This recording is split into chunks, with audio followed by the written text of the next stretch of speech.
fullness of time had come, God prepared to send his Son into the world as the Redeemer. He had already planned the kind of mother he wanted for his Son, so he created her soul and united it to her body in the womb of her mother, Saint Anne. But Mary's soul, unlike all other souls which had come into this world after Adam and Eve, had no original sin on it. It was immaculate. God looked into the future and saw the day on which his Son would die on the cross.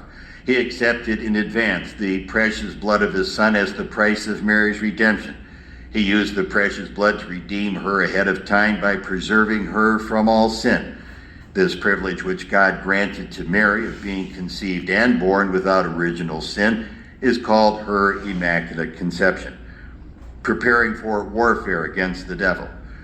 As a result of her Immaculate Conception, Mary came into this world full of grace and was never under Satan's power.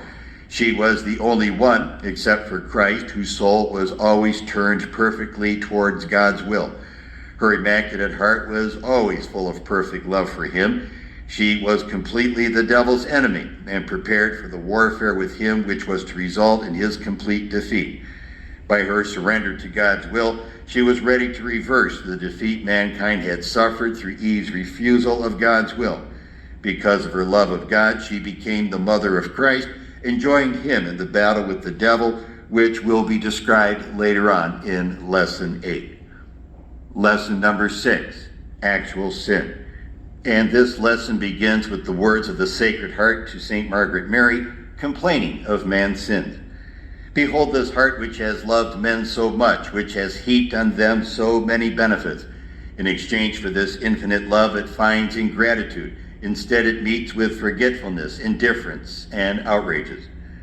Is original sin the only kind of sin?